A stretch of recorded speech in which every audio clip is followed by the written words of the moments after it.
most people refer to it as the universal distractor or the femoral distractor because, at least early on, it was particularly used in the femur. But I'm going to show during this talk that it can be used anywhere on any bone in any place.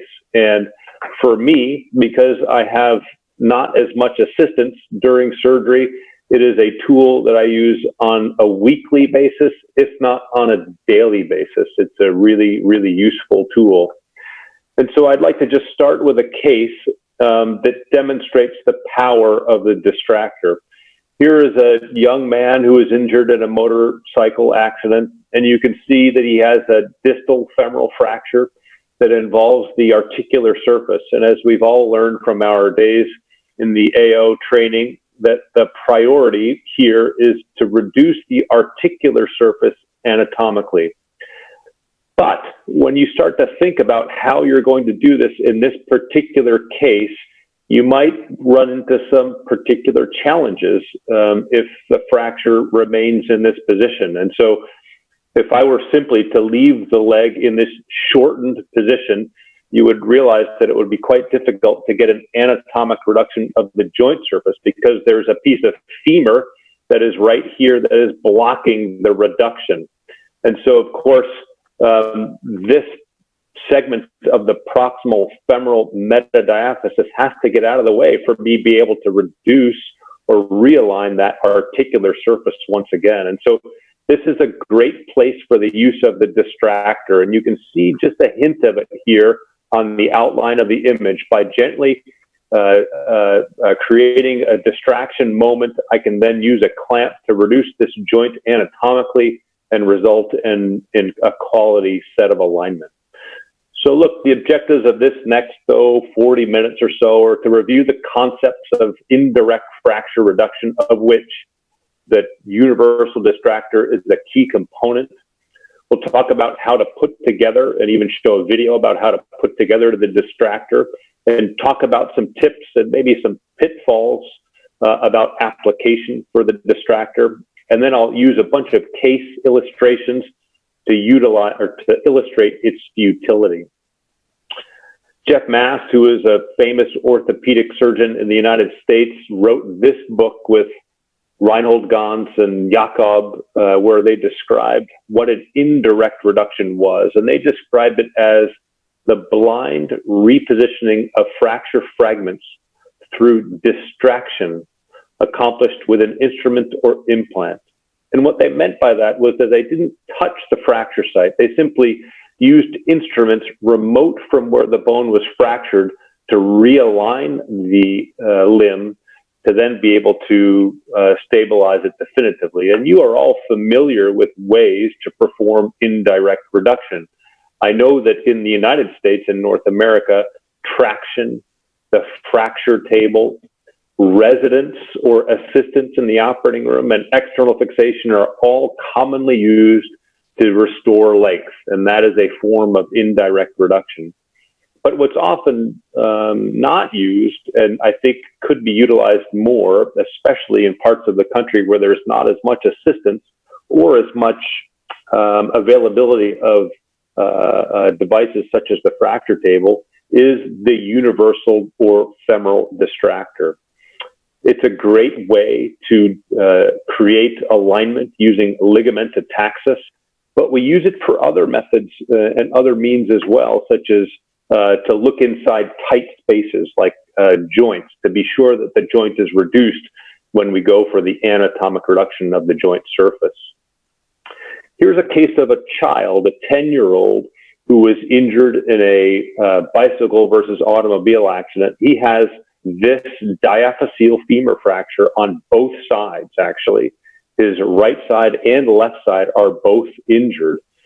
And of course, as a child, it is somewhat concerning to insert or use medullary stabilization techniques in an antegrade manner to obtain stability. And in this case, with bilateral femurs, it seemed reasonable to try to provide some sort of stability that would allow this child to mobilize and weight bear immediately. So there's lots of choices. Flexible intramedullary nailing comes to mind.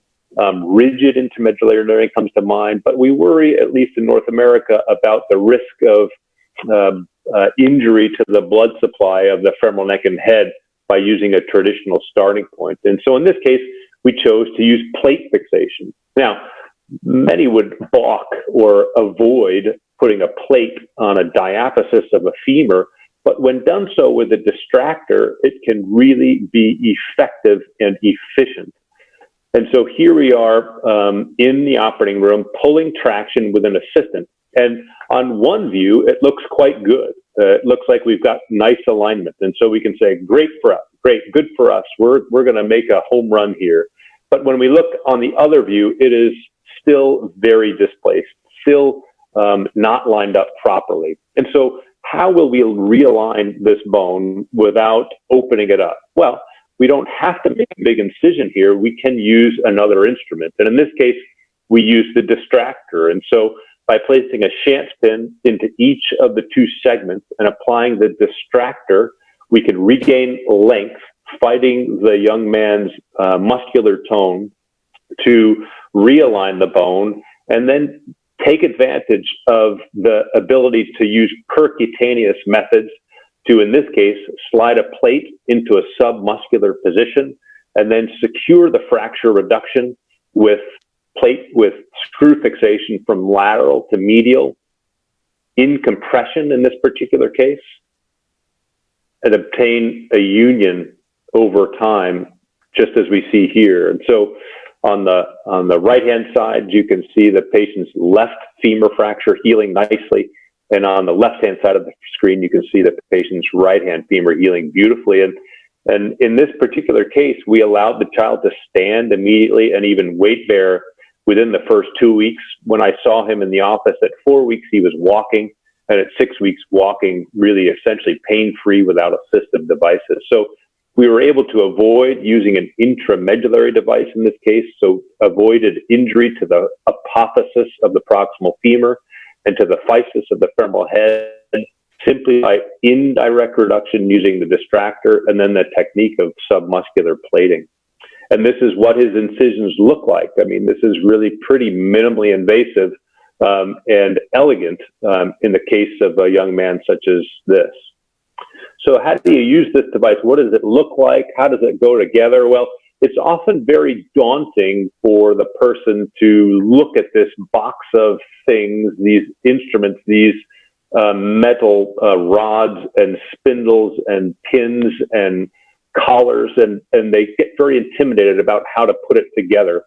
In North America, and I believe in many places, if you get this device and you look at the cover, you'll find that there's instructions on the cover as to how to put it together. And so one piece of advice, if you use the distractor and you open it, don't just throw away the cover, because then you'll be looking at a group of instruments that you don't know how to put together.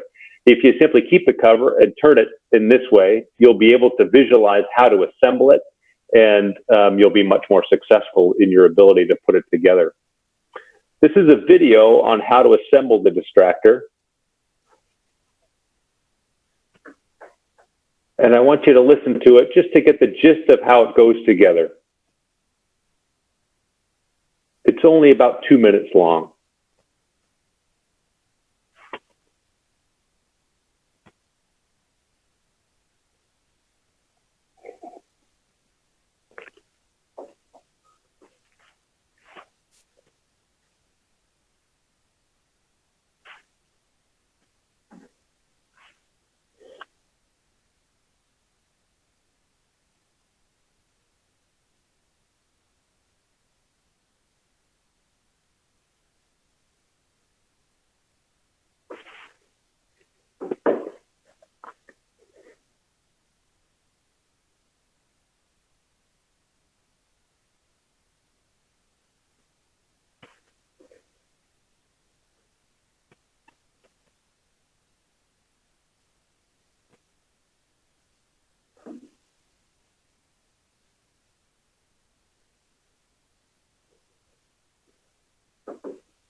So there we have it, the assembly of the large distractor. A few tips that they didn't go over in the video. That showed nicely how to assemble the distractor itself, but there's a lot of fine points that people will mistake, and it will result in catastrophe. And for those people, they find that the distractor no longer is ever useful for them. And it's sad because it's such a useful tool that if you give up on it without really understanding it, you're really missing out. And so the first tip that I would ask you to consider is that when you're realigning a limb and you're putting a chance pin into each of the two broken segments, you have to correct the rotation of the limb first. So imagine if you're trying to align a femur and the femur is still rotated externally, but you put pins in from top to bottom, anterior to posterior, in that malreduced position. The distractor is very good at regaining length, but it cannot correct rotation very well, if at all. And so my advice is to first correct rotation. Make the limb straight again. Make the knee and the foot and the hip point in the same direction, and then apply the chance pins that you intend to distract against. Once you've got the correct rotation, you'll have much greater success at creating an aligned limb and not creating a malreduction in terms of rotation. The second tip that I would say is apply the distractor outside of the plane of where the implant is positioned. And so I'm going to demonstrate what I mean by that in a subsequent slide. But if you put a plate on the lateral side, you don't want to put the distractor also on the lateral side, because it will be in your way while you're trying to apply the implant. The idea of the distractor is for it to be an assistant out of your way so that you can correctly align and stabilize a limb. And so again, if you're going to anticipate applying a lateral plate to a femur, then you would expect to put the distractor on the anterior plane so that it's not in the way of your implant application. And then finally, if you know that there's deformity in a certain plane, if you apply the distractor in that plane, it will help with correction of the deformity. So for example, in a tibia, if the plane of displacement is in a coronal plane, such as varus or valgus, then you would want to apply the frame on the medial or lateral side of the tibia. If you apply it on the anterior side of the tibia, it won't be able to control varus valgus or the coronal plane very well. So here's an example of an error. And so here's a surgeon who thoughtfully decided to use the distractor because he didn't have an assistant, and he thought that the distractor would be useful in regaining length while he applied, in this case, a plate for this femur fracture. Unfortunately, he's made at least two errors that I can see in this image. The first is that the pins are far too long in the diaphysis. They're penetrating deep into the soft tissue, and if there were to be some sort of neurovascular structure adjacent to that, he could create an injury. But maybe even more important than that is that by putting the chance pin right in that position, he was unable to position a plate that went proximal to be able to capture an adequate amount of that femur. You can see here that because the pin is in the way, it's blocking his ability to place a plate all the way up into the proximal part of the femur and get balanced fixation. And so as a result, he ends up with very short segments of fixation on this proximal segment and sets him up for potential failure. And so again, if he had just put the pins in an anterior to posterior position, he would have had all the room in the world to put a plate on the lateral side of the femur and effect an adequate, successful alignment, reduction, and subsequent union in a reduced position. And so again, this is a nice example of an application of the distractor. There are pins, in this case, in the tibia and in the femur, spanning across the knee for this distal femoral periprosthetic fracture in this case. And you can look in this particular segment, if you can follow my mouse, hopefully you can see that. the traveling carriage is here. And so there's a fixed point here on the end of the distractor where the pin will stick into the tibia. And then this pin will travel because it is attached to this carrying carriage. And so by turning the spindle nut, it pushes this carriage this way to the left and will, as a result, push this pin to the left, which will distract across the fracture site here. And that's key for regaining length in this particular situation. So I use it all the time when I need to get length. And we showed at the very beginning what it looks like when you need to get length restoration. But it's also useful in situations where you need an indirect reduction using ligamentattaxis. And so here's a case, just as I showed, with a supracondylar distal femoral periprosthetic fracture that is in poor alignment initially. And so certainly one could have an assistant just sort of pull traction and obtain a reduction here. But if any of you have ever seen this sort of injury to the soft tissue, you will really know what I mean. As our patients age, and in this case, I think this patient was in her 8th or 9th decade, by pulling on the soft, weak, very friable and tenuous soft tissue envelope, in this particular case, by just putting our hands on her skin, we actually ripped and tore her skin by pulling on it. And it created this significant injury, this degloving injury that was very difficult to manage thereafter. Now, had we just simply put a shank pin into the bone here and distracted, we would have avoided creating this soft tissue injury. And so, especially in patients with bad soft tissue envelopes, I tend to use the distractor instead of an assistant to regain length. And it would look something like this. Here's the distractor assembled onto a femur, spanning across the knee from tibia to femur, regaining length of this particular injury. And this is what it looks like. Again, we've applied it in an anterior to posterior direction, regaining the alignment in both the coronal and sagittal planes. And we slide a plate up the lateral side of the femur in the submuscular plane, and oftentimes it ends up just as you see here. It doesn't line up perfectly, okay? It lines up better. It's got length, but it doesn't line up perfectly. But a skilled surgeon will be able to correct this coronal plane residual deformity by simply placing a screw right where it needs to go to be able to effect that reduction. Once that screw goes in, he can turn the screw and drive that fracture segment into a reduced position, resulting in excellent alignment and a quality reduction that then goes on to heal in a period of 3 months. And this patient did very, very well as a result of this. So again, this is a tool that one can use to help regain length so that those fine-tuning adjustments become much more straightforward and easy in terms of indirect reduction without great assistance.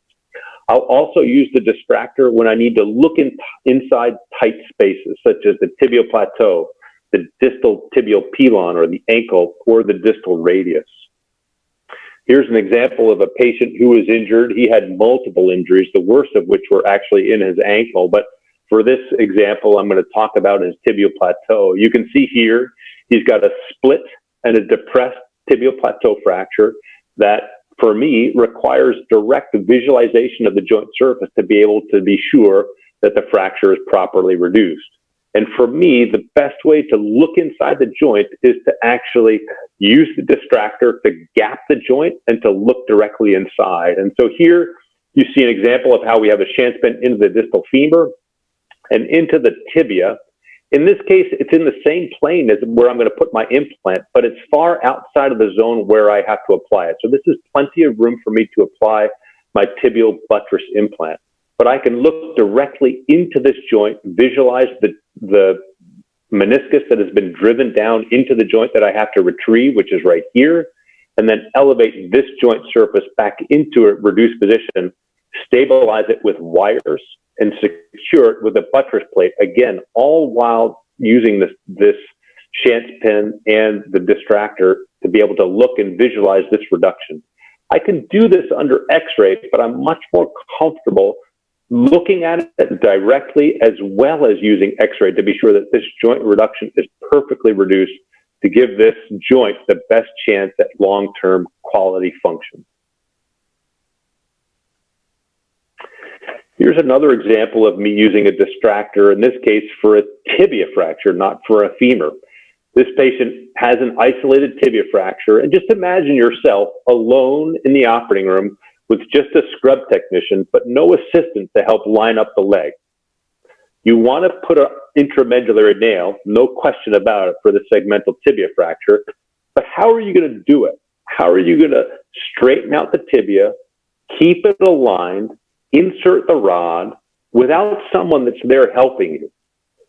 And so this is the perfect time to consider using the distractor, but you really have to plan. You have to be sure that the pins are not going to be in the position of where your nail is going to go. So you've got to preoperatively plan and think about where these pins go in so that they don't get in the way of where your nail is going to traverse to be able to stabilize your tibia. You're going to rely on these adjustable holding sleeves to be able to correct that coronal plane malalignment. And I'll show an example of that here. So here's a different patient, but here's a patient with a tibial segmental diaphyseal fracture. And you can see the surgeons placing pins in the proximal tibia outside of where the nail is going to go. So it's posterior and very proximal in the tibia. And you can see in this example here, clearly the nail will go anterior to where that pin is. And so this pin is not going to bother you in terms of nail placement, but it is going to assist with your distraction with the distractor. Here again, you can do the similar move, which is to either put it so far distal that the nail won't actually be in the way, or you can put it anterior or posterior to where you anticipate the nail to be positioned, and that pin will not be in your way whatsoever. Here's an example of us using a combination of percutaneous clamps and the distractor on a tibia. And this is what it looks like when you get a segmental tibia and you use the distractor. On the right-hand side, you can see that it's still mal-reduced. There's no way that you can pass the nail by that. But with the distractor, you can regain length. And in regaining length, you can then pass the guide rod and then pass the nail without difficulty. These adjustable sleeves on the side of the distractor are important to look at. They have nuts that allow the sleeves to tilt in a apex distal, a very perpendicular, or an apex proximal orientation. And in that way, you can correct planar deformity, whether it's in the anterior to posterior plane, or in this particular instance, in the coronal plane. So the first move would be to regain length. And now look, oh, we don't have the correct length. We have adequate length here, but there's still too much valgus. And so we can simply adjust one of these sleeves to correct the alignment. And the next move is to correct that. And that allows us then to pass the nail without difficulty. So again, going back to the case that we had, you don't have an assistant, but you've got a segmental tibia fracture. How are you going to do it on your own? Well, you're not going to do it on your own. You're going to do it with the distractor. The distractor is your assistant. And so here you see we've positioned the shank pin strategically outside of the zone of where the nail is going to go. It's posterior and distal to where the nail will be positioned. And by using the distractor, we simply distract and regain length. You can see how powerful that device is. And that allows us to pass the guide rod, obtain a quality reduction, and obtain a quality alignment. This is what it looks like in real life in the operating room. It's placed percutaneously. Again, it's outside, and then one can simply just insert the nail as one would normally perform. And in this particular case, quality alignment and ongoing healing is the result. You know, they don't just have a large distractor, they have small distractors as well. And you can find those from the same companies that make the large distractors. This is from the same companies that I've been showing. It's Synthes or the same group that is used in many parts of the world, Johnson & Johnson. This is a miniature distractor, and it's actually my favorite instrument. I use this even more than the large distractor to peer into wrist articular injuries so that I reduce them properly. In fact, if it's critical, there are all sorts of applications. Here you see a wrist, here you see another wrist, here you see a foot, here you see a tibia, another wrist, a plateau, a foot, ankle in this case, a clavicle. This device is useful all over the body wherever one needs to look inside a joint or regain length. I understand that many of you may not have access to the universal distractor that I've been showing. However, you do most likely all have access to an external fixator. And I just want to show you briefly how we can use the external fixator as a distractor. In this case, we have a spanning external fixator across a knee that has a tibial plateau fracture. This is going to be a temporary spanning external fixator. But imagine that it's also something that you might use in the operating room. Now, you've got a pin in each segment, the tibia now here in the femur, and certainly you could use an assistant to pull and to regain length. But one of the more aggressive ways and more fine-tuned ways to regain length is to combine the distractor, in this case, the external fixator, with a clamp that is adjacent to the one that is fixed to the pin, and use a lamina spreader between the two. So again, in this case, this clamp right here would be fixed to the external fixator pin, but it would allow this carbon fiber rod to slide. And so by using this as a post to push against, when one uses the lamina spreader as a distractor, it can actually distract just as that spindle nut was distracting. You can do this on either the distal end of the tibia or on the proximal end of the femur. And I will often use this technique to fine tune the length when I'm trying to put on a temporary external fixation device. But it can absolutely also be used in the setting in the operating room to fine tune distraction if you don't have access to the specialized instrument of the universal distractor. I want you guys to look at this assembly of the distractor. It's the same patient. I'm going to give you about 20 seconds, and I want you to tell me what is wrong with this distractor assembly.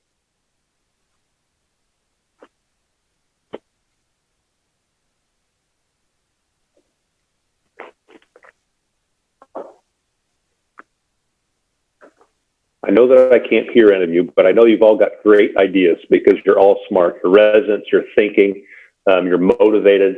You want to know what's wrong with this image. And I'm going to tell you what, if you look just at the distractor and you don't look at the limb and you focus in, which of the two spindle nuts, A or B, will be used to distract against this fracture, which is right in between the two shank spins? Exactly. In this case, if B is touching this spindle rod, it's actually pushing the spindle rod in this direction. And so in this case, it's actually compressing the fracture. If one wanted to distract the fracture, then one would be loosening this, and this spindle nut would be all the way up here. And this spindle nut number A would be pushed right up against the spindle rod and turning this way and pushing it to the right of the screen. That would be distracting. However, some of us actually use the distractor as a compressor. And I'll show you an example of that here. Here's a patient that has a simple diaphyseal fracture of the femur as well as an ankle fracture, which is in the side. But focus on the femur. It's a simple fracture just above this revision prosthesis for the femur.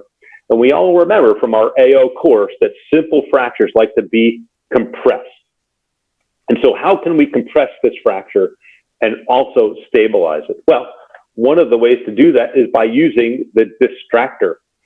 I just showed you that the distractor can be applied, and instead of using it in distraction, we can turn the opposite spindle nut to compress between the two shank spins.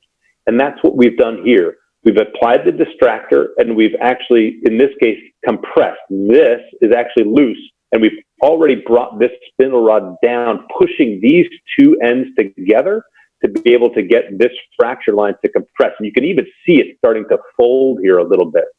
In compression, we can then apply the implant laterally and secure it, resulting in quality alignment and fixation. So this is what it looks like. This guy is spinning towards the left and pushing this spindle rod distally while this stays fixed, creating compression and resulting in perfect alignment and compression, and in the future, healing. So the distractor has two faces. It can both distract, but it can also compress. And so don't forget about that. You know, I'll conclude with one final case. I've already been talking too long for half an hour, and then we'll open it up to questions. This is an elegant example of how the distractor is used for all of the techniques that I've shown so far. This gentleman was polytraumatized in a motorcycle accident. He's got a head injury and a chest injury, but he's otherwise stable. And he's got a bad open tibia fracture and a poor soft tissue envelope with a fracture of the tibial plateau in the same leg as in the tibial shaft, which is open near the fibula. And the same leg has got a distal tibial medial malleolus fracture that is vertical. And so this is a treatment conundrum. There's lots of things to think about here. How does one align this all together and get success with all three levels of injury? And so my fixation strategy was to prioritize the joint surface. And so here we are reducing the joint surface. And in this particular case, we used a distractor to distract between the femur and the tibia and reduce the joint surface of the tibial plateau anatomically. So that's use number one of the distractor, by using it to gap open the joint and directly visualize the joint reduction at the articular surface. There we are using the distractor. You can see we're gapping the joint surface, making sure that it's perfectly reduced, and then securing it. Now, once we've got the plateau reduced, we still have the tibial shaft to reduce. And so I take the distractor off and I reassemble it on the medial side of the tibia and then insert the nail. And so again, we've strategically placed the pins outside of the zone of where the implant of the tibial nail in this case is going to go. There's the Chance pin outside of where the nail is going to travel. This is what it looks clinically on the medial side of the tibia now. And there we are with our Chance pins, our circular bolts securing the carriage rod from changing position. So we've got it nicely reduced. You can see how well we've got the shaft of the tibia aligned. So we want to keep it there. And so we put these nuts on either side so that it doesn't move. And then we go ahead and just proceed with insertion of the tibial nail using the typical techniques that we all are familiar with. And here it is what it looks like in the end, with the nail inserted around the distractor. You can see where the distractor pins were, here and here. And again, you can see where we've secured the medial malleolus fracture as well with a pair of interfragmentary lag screws from medial to lateral. And there's the final result. He ended up actually doing quite well at about a year. So look, I hope that this has been helpful. The distractor is a tool that I use all the time because I have less help than I really ideally have commonly in the operating room. And so I use this as an assistant. Remember, all fracture reductions require restoration of length. One can never reduce a fracture without first regaining length and then obtaining the proper alignment. And the distractor is a super useful tool to help regain that alignment. It's also very useful for looking inside tight spaces. The typical saying is that you would never change your tire without using a car tire jack or a lift. And the same thing is true for looking inside a joint. You would never look inside a joint unless you could really jack it open. And the distractor is your jack to look inside a joint. And so remember it as a tool to look inside a joint and be sure that your joint reduction is anatomic. We also use it to help assist and maintain reduction during implant application. So there's nothing easier and more beautiful than using the distractor to regain perfect alignment and then letting go and standing back, and it stays in that position.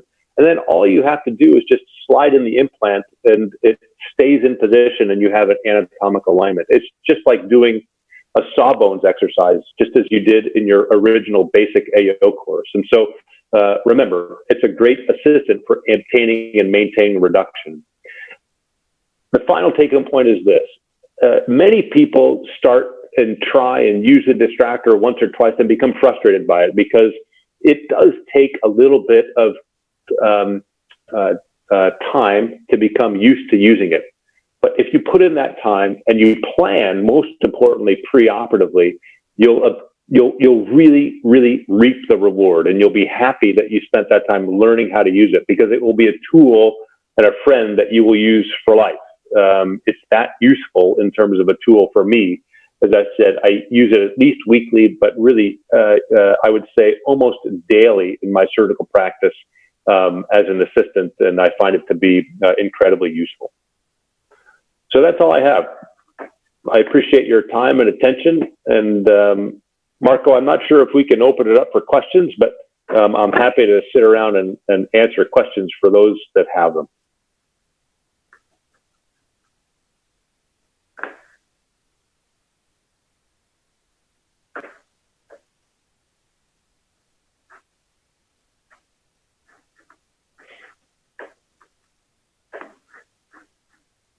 Hello, Matt.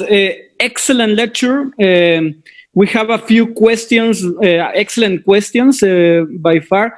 The first one is, do you recommend to use the universal distractor without having image intensifier? For example, maybe for an open, yes. Maybe for what? For an articular fracture that you have to make an open reduction, and what do you think? Absolutely. Yeah, absolutely. I mean, I still will use the distractor in that case, just to be sure where my pins are going. But I'll use both in that situation. But look, certainly, if you don't have access to a image intensifier and you're relying on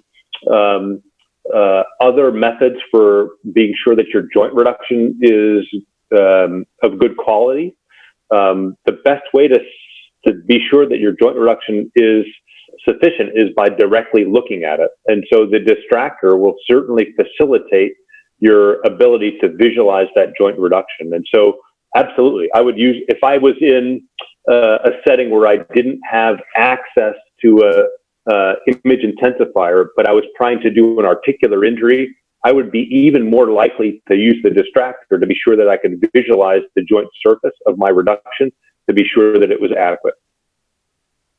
Excellent. Then another question. In a femoral shaft fracture, do you recommend to use a plate over an intramedullary nail when you use the femoral distractor? Also, it's a rate of plate fatigue using this method, or you can also use an intramedullary nail with the universal distractor?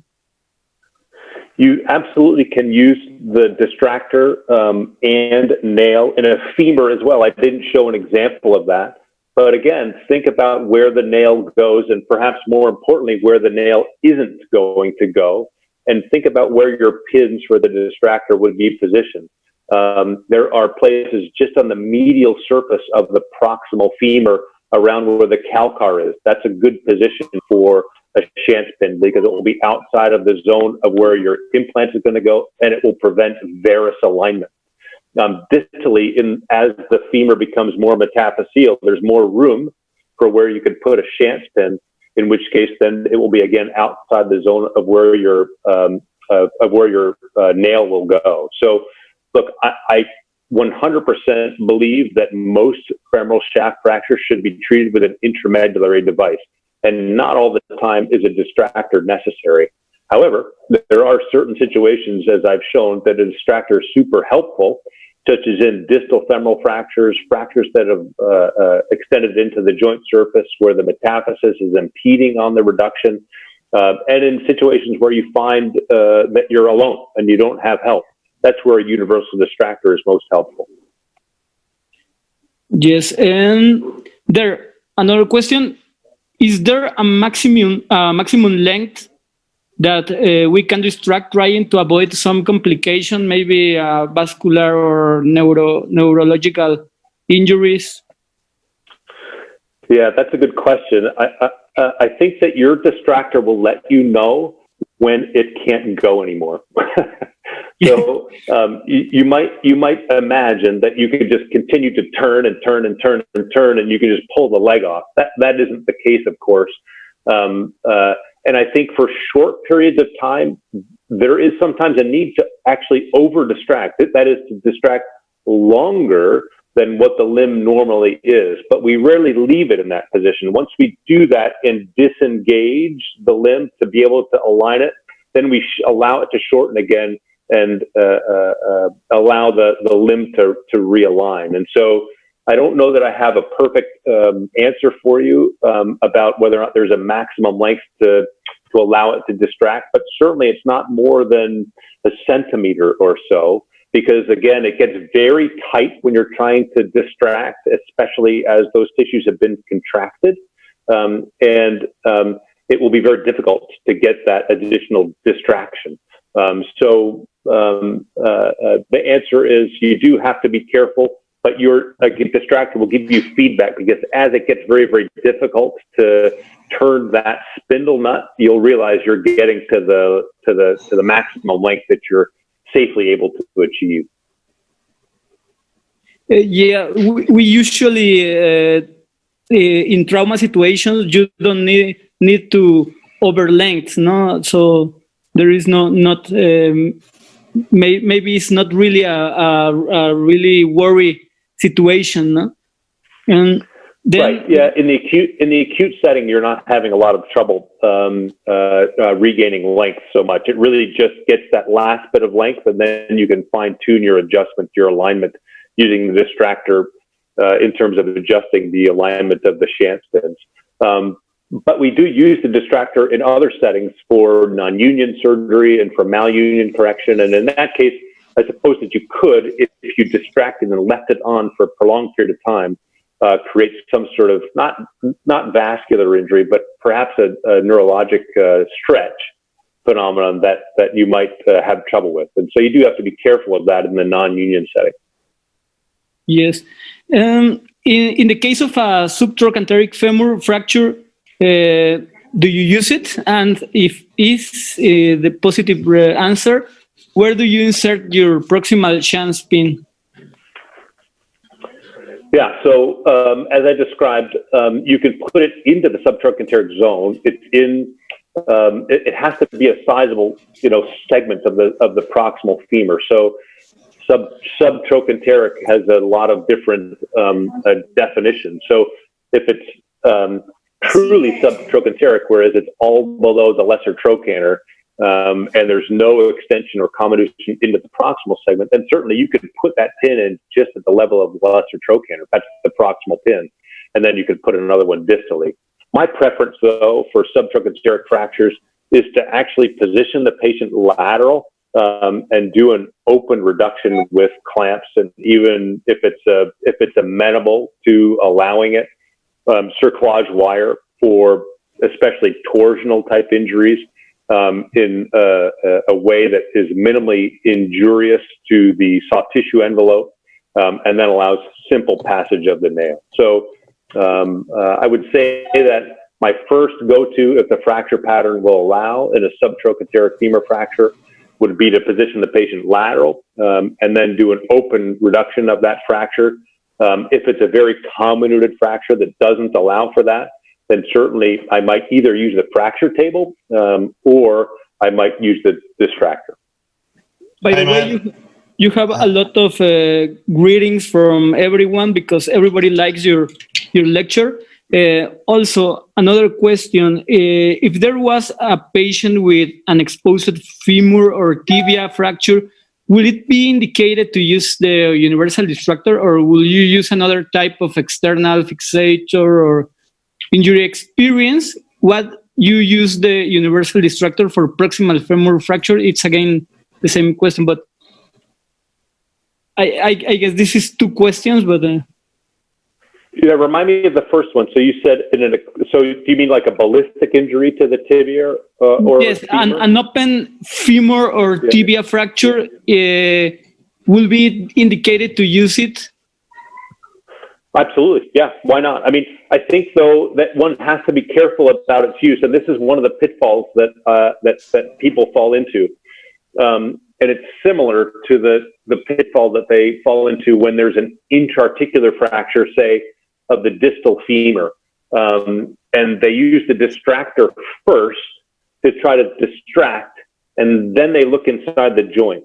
And so what you realize is that when you're washing out an open fracture, if you're doing a debridement, it's very easy when the limb is not distracted, right? Because once it's distracted, the wound goes from this to this. And then I can't see inside a wound like that because it's so tight. And that's what it looks like when the distractor is on. And so if you put the distractor on first, then you'll be very sad because you won't be able to look inside that fracture. You can't see anything. And so in my practice, for an open fracture of the femur or tibia, I won't apply the distractor at all early on. I'll do the washout or the debridement of the open fracture through the shortened limb that is relaxed. The soft tissues are relaxed. I can extend my exposure both proximally and distally, do a thorough excisional debridement of the wound itself before there's distraction while the soft tissues are relaxed. And then once I've done my adequate excisional debridement, and I want to start then getting things aligned, then I'll apply the distractor as an indirect reduction tool. I think it's even more useful in the comminuted fracture situation because in a ballistic fracture, I can't clamp a fracture together because it's in multiple pieces. And so for that reason, using indirect reduction means and methods is most useful. And that's what the distractor is most effective for. Same thing for even a closed fracture of the distal femur that extends into the joint surface. If I apply the distractor first and then try to look inside the joint to reduce the articular surface, oftentimes it's very, very tight because I've made that exposure, those soft tissues, very, very tight. So oftentimes it's easiest to expose it, reduce the joint surface if possible, and then use the distractor to indirectly reduce the now reduced or aligned articular block to the shaft, and then get it aligned using the indirect reduction methods that the universal distractor provides. Yes. Also, we have another interesting question. In a polytrauma patient, many times in most of the Latin American countries, sometimes the patient is for a few days, a lot of days in the unit, intensive unit. So they start to make a callus in the fracture site. So is it helpful to use the femoral distractor in the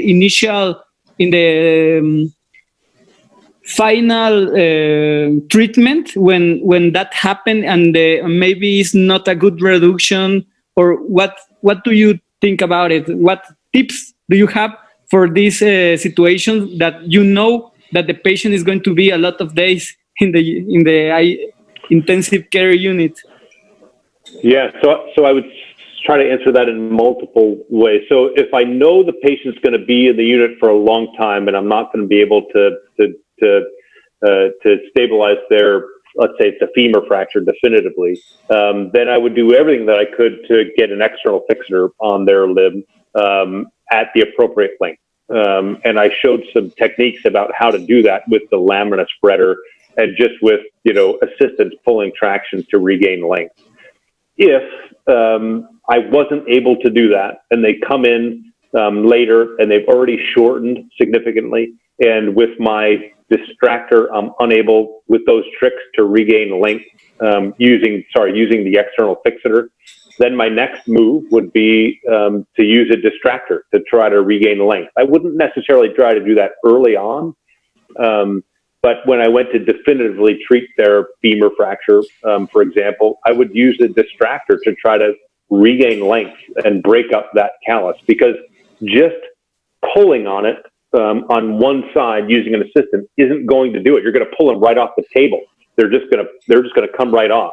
And so that's the other beauty of the distractor is that it has 2 points of fixation. So it's as if someone's pulling on the leg and then someone's pulling on the rest of the body so that you can regain that length. Now, if it's been very, very long, the distractor even won't be sufficient at regaining that length. And you might also have to open the fracture, take down that callus, and use a distractor or any other methods to regain length. So I guess my answer is if I can get to them early, I would use an external fixator and try to start to get them out to length at the very beginning. If they get to me late, then I would, when I actually am able to get to them, I would use the distractor as my first method of trying to regaining length, and then second to do an open takedown of the callus, and in addition use the distractor to regain length. But the distractor is very, very powerful, and it can absolutely break up that early callus. I would say even out to 4 to 6 weeks in many cases. Hi Matt, how are you? It's Jorge Velarde from Panama. Excellent presentation and lecture. Hi everyone. I will emphasize Professor Matt in Spanish about what are you saying, okay? Because it's very, very, very important for your residents. So aquí les va, muchachos. Miren, nosotros tenemos el distractor femoral. Nosotros usamos el distractor femoral en nuestro programa y es sumamente importante lo que el profesor Camuso acaba de decir.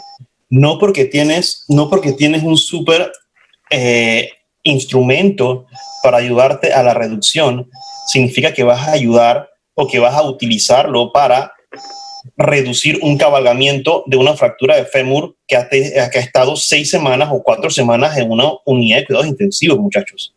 Ustedes tienen que ir a abrir ese foco, tienen que hacer una reducción a cielo abierto y utilizan el distractor femoral luego que ustedes ya han liberado los tejidos blandos. Porque si no, van a terminar haciendo una fractura supracantérica o van a terminar con una supracondilia o un segmento balante. No, el distractor femoral no les va a alargar 4 o 5 centímetros de una fractura añeja. Tienen que hacer una reducción a cielo abierto. Se los digo porque usualmente todas estas personas que están presentando las reducciones hermosas, divinas con el distractor femoral son reducciones en agudo, muy probablemente en menos de 10 días. Y es por eso la insistencia que aquellos hospitales universitarios, hospitales de entrenamiento que cuentan con el distractor femoral, es la primaria urgencia que si los residentes desean utilizar el distractor femoral, lo hagamos lo antes posible para hacer reducciones de mínima invasión y ser condescendientes con los tejidos blandos y causar menos huellas quirúrgicas. ¿Ok? Para que les quede claro. Muchas gracias, Jorge, por el comentario. Hay otra pregunta. There is another question, Matt. Thank you, Jorge. You're welcome, Matt.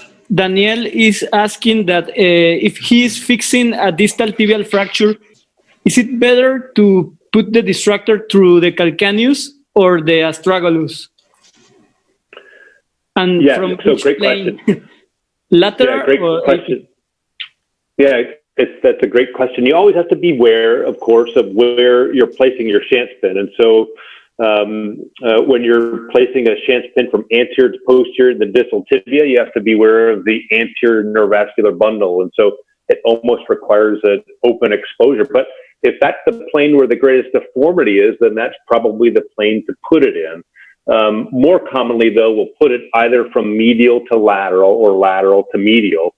Ideally, you would have the pin in the segment of bone that you're trying to control. So that would be in the tibia, actually, in a distal tibia fracture. But sometimes that fracture extends so far distal that you're worried about creating comminution in the distal tibia or creating a stress riser or even contaminating that area by putting an additional pin into that area. And so in my experience, the next best thing is to go to the bone next to it, which in this case would be the talus. There's no real nothing wrong with going into the calcaneus, but you're 2 bones away. And so as you distract, you have to distract between the calcaneus and the talus, as well as between the talus and the tibia. And then you lose control over that distal tibial segment, so you won't be able to fine tune its alignment quite as well. So I would say if you can't do it in the bone that you're trying to secure, then it would be the next bone adjacent to it. Having said that, if I'm fixing an ankle fracture or a pylon fracture, of course, I'm not going to put a pin into the distal tibia itself, because that's the bone I'm trying to fix. And so in that case, it's almost always the talus, again, because I'm trying to distract directly through the bone adjacent to the one that I'm fixing. And that gives me the best control by putting it directly into the talus to be able to look at that joint surface on the distal tibial plafond. Matt, I have another question. Have you ever seen the situation that your pin shanks bent, and if it's what can you what you can do to avoid this situation, or maybe yeah, so I've never had them break, but I have bent them for sure, especially in the non-union situation when I'm really trying to regain length. And so patience is important. Using the correct shank pin size is important. You should use at least a 5 millimeter shank pin for these large applications in the tibia and in the femur. The sleeves should go all the way down to the bone. The sleeves should go down to the bone, so through the soft tissue envelope directly onto the bone, so that the sleeves have complete capture of the pin itself. It is very tempting to just keep cranking on the spindle nut to try to regain length. And if you don't give the soft tissues time to relax, then it will result in bending of the pin. And so patience is important. Maybe getting it nice and tight where it starts to feel like it's starting to get very snug, and then giving it 5 minutes, telling a story in the operating room, having someone tell a joke, someone just to get some time to allow the soft tissues to relax a little bit, and then go again and try again if you need more length. And so there's not a great way to prevent the bending of the shank pin. It's rarely an issue if you're getting to the reduction early. It only is an issue when you're getting to it late, and like I said, in the non-union situation. And in that case, again, just critical to be patient and to use the sufficient size shank pin. Excellent. I also have another question. Is it important the direction of the entrance of the shank pin? Maybe what happens if it's not exactly parallel? Is it possible to put the pin not exactly parallel to the shaft, or what tip do you have in this about this? Yeah, great question. So I didn't go over that in a lot of detail. Ideally, the pins go in perpendicular to the axis of the bone, so the mechanical or in most cases the anatomic axis of the bone, just so that it gives you a reference in terms of how to dial in the correction of the angulation. If when you apply the distractor and the pins are not perpendicular to the limb, when you secure the spindle nut to the holder of the pin, you'll see that there are lines on the pin. In fact, I can go back. I wonder if I can share. I think I'm still sharing my screen. Let me go back and show you what I mean. If you put on the shank pins, let me see. Sorry. I want to show you this particular image right here. Let me stop. Let me new share. Let's see. Share.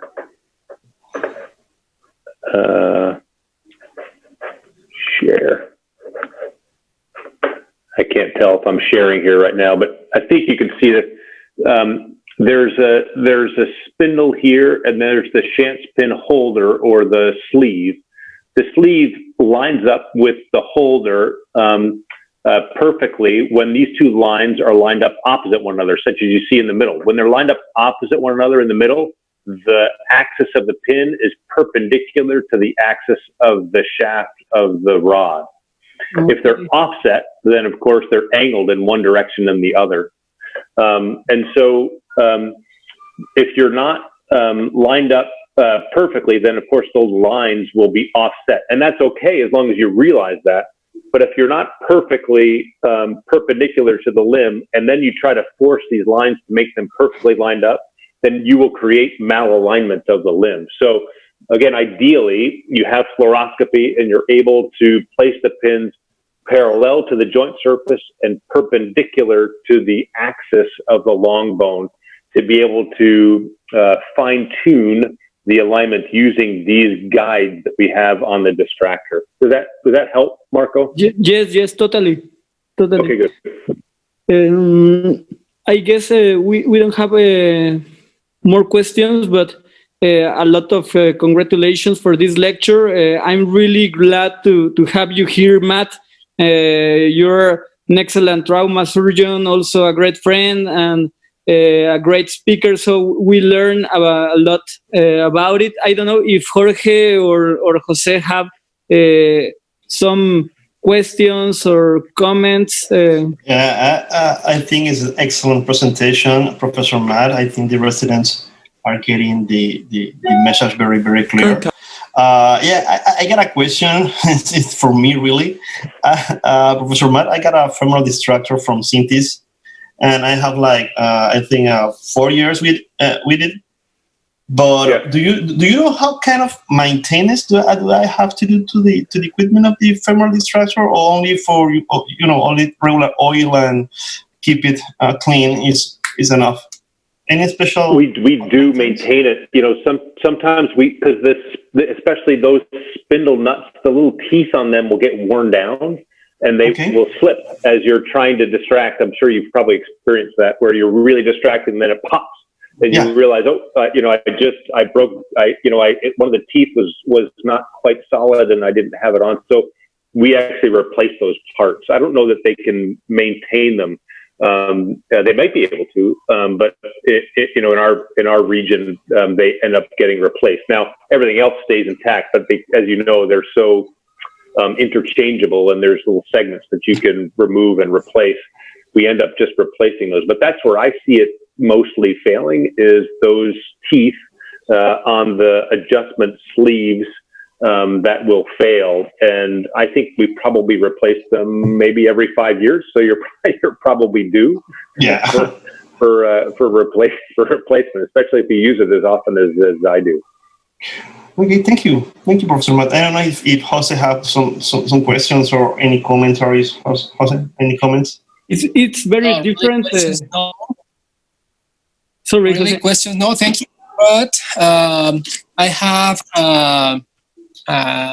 really very thankful to you, Professor Matthew, because we know it's late now, right there, and we are